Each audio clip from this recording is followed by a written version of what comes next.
김큐의 경제뉴스 큐레이션. 저는 코너지기 배아량 리포터입니다. 어렵고 복잡한 경제 한 큐에 정리해 주실 김큐, 안녕하세요. 네, 안녕하세요. 오늘은 우리 어떤 이슈 얘기할까요? 바로 얘기하나요? 네. 아니, 제가 이 얘기 하려고 안 그래도 요즘 저한테 은행에서 문자가 되게 많이 와요. 대출 받으라고?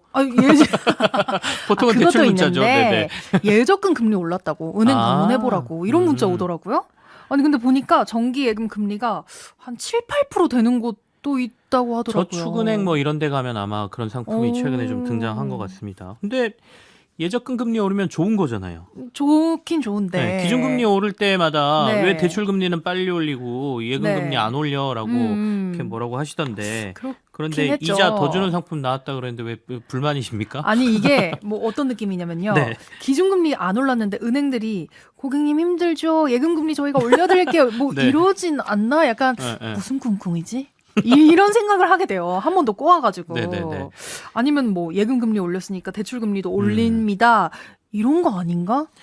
약간 그러니까 소비자들은 감각적으로 그런 걸 이렇게 느끼는 것 같아요. 아, 그럼요. 지금 말씀하신 것 중에 우리가 주목해야 될 것 두 가지를 얘기하셨는데, 하나는 은행이 이럴 애들이 아니지. 아, 그쵸. 첫 우리한테 번째. 도움을 줄 애들이 아니지 네, 이거고요. 왜 그러지? 두 번째는 대출금리 오르는 거 아닌가? 이 두 가지가 핵심인 것 같습니다. 그러니까 은행들이 갑자기 예적금 금리 올려주니까 뭐랄까요? 전 약간 이런 느낌이에요. 제가 이제 아이들 키우니까 사춘기 네. 지금 들어간 아이들 키우고 있거든요. 어. 사춘기 자녀분들 있는 뭐 우리 청취자분들은 동감하실 텐데, 이 사춘기에 있는 애들한테 말만 걸어도 화내거든요. 아, 왜? 막 이래요. 근데 어느 날 갑자기 애들이 아빠 이러면서 부드럽게 얘기를 하고 다가오면 얘가 사고 쳤나? 그런 느낌이죠. 혹은 돈이 필요한가? 지금 은행이 딱 그런 느낌인 거 왜 아닌가 그러지? 싶어요. 막 이런 느낌이 네. 드는데 진짜 설마 뭐 은행들이 사고 친 건 아니죠?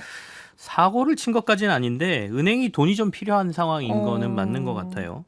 최근 상황을 설명드리는데 세 가지 정도가 핵심입니다. 네. 첫 번째는 우리가 지난해 이맘때 정말 많이 들었던 레고랜드 사태를 다시 좀 떠올려야 될 것 그때 같고요. 이야기했었죠. 네.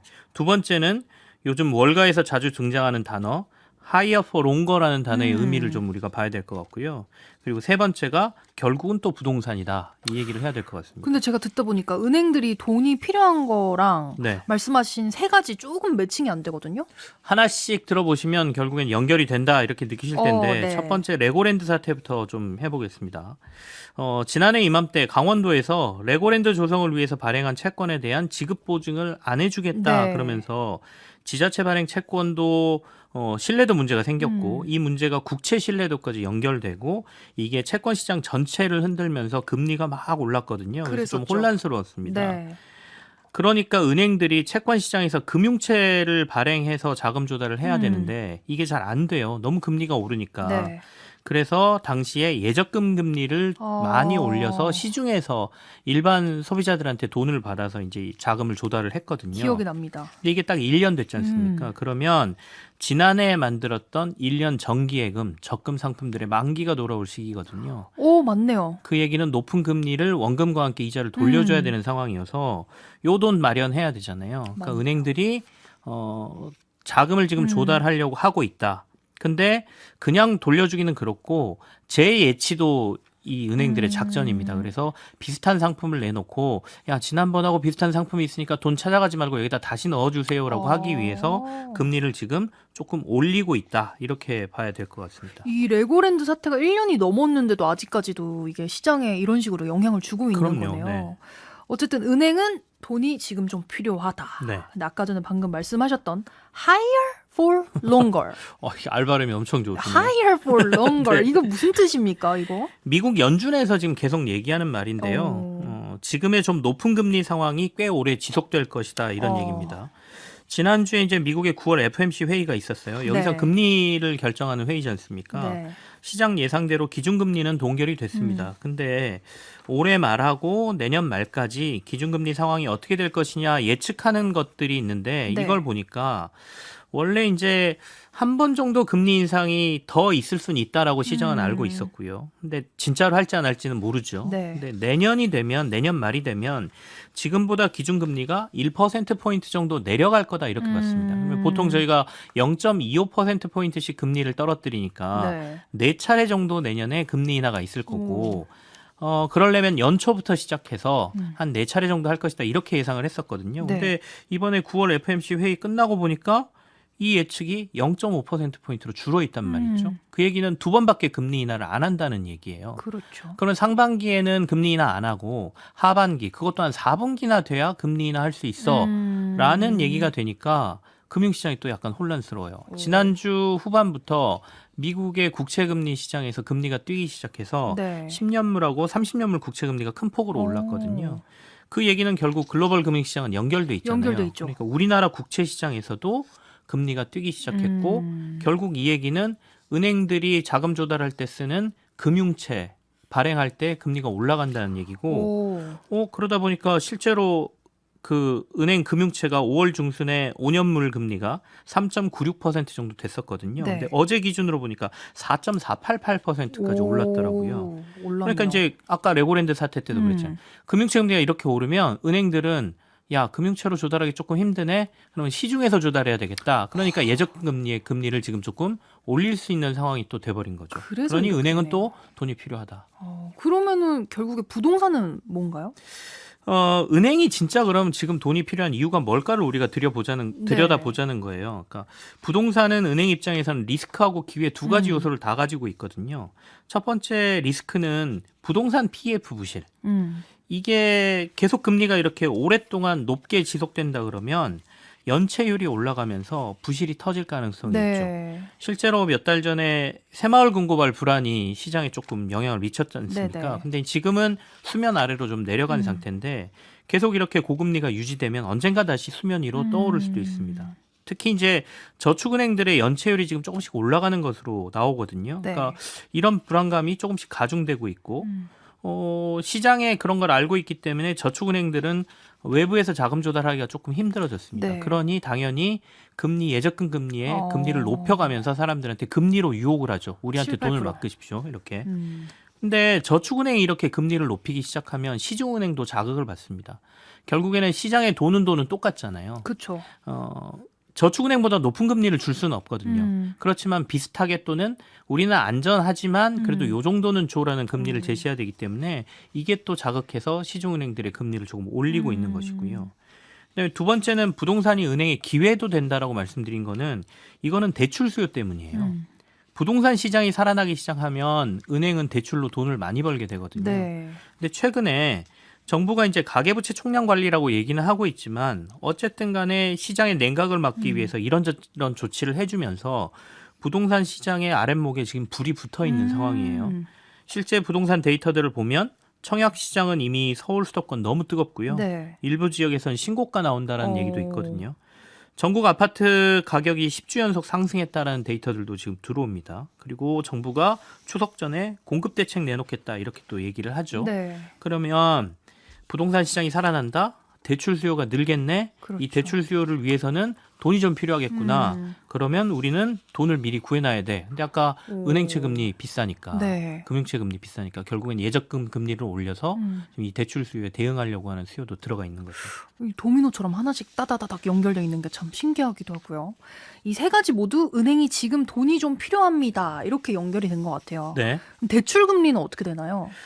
안타깝지만 약간 정해진 수순이거든요. 뭔가요? 그러니까 예적금 금리를 우리가 이제 수신금리라고 얘기를 하죠. 근데 수신금리가 올랐으니 은행이 자금을 조달하는 금리에 이게 반영이 될 거고요.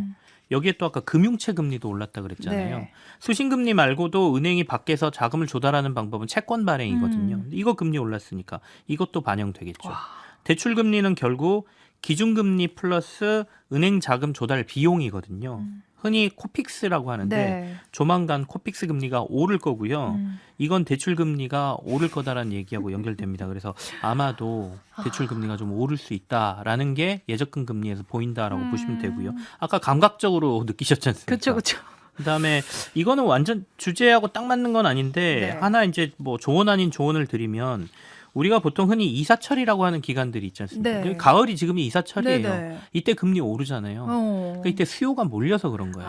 그러니까 2년마다 전세에 가시는 분들 대출 받으러 가고 그러면 네, 수요가 네. 몰리면 결국 은행에서 조달하는 금리가 올라가거든요. 그래서 특히 뭐 선 없는 날은 이사 비용도 비싸고 네, 네. 이사철은 이사 비용도 비싸니까 그래서 은행에서 대출 받을 때는 이런 시기를 좀 피해서 하시는 게 낫다. 그러니까 오. 이사철을 피해라. 또는 이사철. 이사철을 일부러 우리가 겨울에 여름옷 사고 여름에 겨울옷 사는 것처럼 역으로. 남들은 안 한 때 하는 게 낫다. 라는 말씀까지 드려봅니다. 아우, 약간 재밌다고 해야 될까요? 부동산 얘기 나왔으니까요. 네. 이것도 말씀 나눠봐야 될 것 같아요. 생활형 숙박시설이 논란입니다. 다음 달부터 주거용으로 사용하면 불법으로 과징금 폭탄을 맞게 된다고요? 생활형 숙박시설이 뭐지라고 말씀하시는 약간 분들도 계실 것 낯설어요. 같은데요. 그러니까 호텔식 시설하고 서비스를 제공하면서도 취사도 가능한 숙박시설, 이걸 생활형 숙박시설이라고 하는데 이른바 레지던스라고 불리는 것들이 레지던스. 생숙, 줄여서 생숙이라고도 부릅니다. 네. 이게 이제 과징금 폭탄 논란은 정부가 이 생활형 숙박시설을 이제 다음 달 15일부터 주거용으로 쓰게 되면 매년 공시 가격의 10%에 해당하는 이행 강제금을 부과하기로 했기 오. 때문이거든요. 이행 강제금의 부과 근거는 건축법 위반으로 돼 있습니다. 근데 이거 듣다 보니까 제 주변에 생각해봤거든요. 네네. 레지던스에 사는 사람들 꽤 많거든요, 지금. 이게 전국에 한 생활형 숙박시설이 10만 호 정도니까 오. 주변에 많을 수밖에 없고요. 다만 그게 자기 집이냐 아니면 전세나 임대로 사느냐에 따라 달라요. 그러니까 자기 집에서 자기가 생활하면 앞서 말씀드린 대로 이행강제금 부과가 될 가능성이 높아서 좀 걱정을 하고 계실 텐데 2012년도에 장기투숙 호텔 개념으로 도입이 됐어요. 네. 당초 집주인들이 전월세 임대 계약을 맺어서 임대 수익을 내거나 호텔 콘도처럼 숙박시설로 운영해서 수익을 내는 상품으로 만들어졌는데 본래 용도보다는 시장에서 웃돈을 붙여서 전매할 수 있다는 점, 또 주택이 아니니 다주택 규제를 피할 수 있다는 점이 주목을 받으면서 시세 차익을 내는 투자 용도로 각광을 받아버렸습니다. 실제로 법적으로 대출 규제만 자유로운 게 아니라 종합부동산세, 양도소득세 중과 피할 수 있고요. 청약통장도 필요 없거든요. 네. 그리고 당첨되면 바로 매매도 가능하죠. 생김새는 주택과 비슷하지만 주변 시세보다 조금 더 저렴합니다. 그러니까 투자하기 좋지 않습니까? 그래서 단타 수요가 몰리면서 부동산 시세를 끌어올렸다 이런 지적을 받았습니다. 그래서 2021년에는 이게 인기 한참 좋을 때 네. 마곡에 이 생활형 숙박시설 한 870여실이 등장했는데 네. 모집에 56만 명이 우와. 몰리면서 657대 1의 청약 경쟁률을 보이기도 했어요. 아니 근데 이게 꽤 됐는데 왜 이제 와서 규제를 하는 겁니까? 사실은 지금 규제하는 건 아니고요. 2021년 10월에 규제가 등장을 했습니다. 네. 이때 부동산 시장 급등이 문제가 되면서 생활형 숙박시설이 지목을 받은 거죠. 이거 편법적으로 운영되는 거 안 되겠다, 막아야 되겠다 그러면서 법 시행령이 개정이 됐고요. 그래서 이제 생활형 숙박시설을 주거용으로 진짜로 만약에 주인이 사용하게 되면 네. 여기에 대한 규제를 하겠다라는 법이 등장한 거죠. 근데 개정 당시에 보통은 이걸 소급 적용을 하느냐 안 하느냐가 굉장히 중요한데 네. 소급 적용을 하기로 됐습니다. 그러니까 이미 분양을 받았고 분양 중인 것들도 다 해당이 된다라고 된 것이죠. 근데 다만 2년간의 유예 기간을 뒀습니다. 그러니까 그 안에 팔고 나가거나 아니면 이거를 주거가 가능한 오피스텔로 용도를 변경하면 네. 괜찮습니다라고 2년의 유예 기간을 뒀는데 그 유예 기간이 지금 10월 달에 끝나는 거죠. 그럼 해결책은 없을까요? 조금 어렵습니다. 그러니까 유예 기간을 두긴 했는데 이게 오피스텔로 바꾸려면 여러 가지 또 문제가 있어서 쉽게 네. 바꾸지를 못하거든요. 주민 동의도 거쳐야 되고 주차 시설도 늘려야 되는데 어떻게 복잡하네요. 지금 지어진 걸 바로 하겠습니까?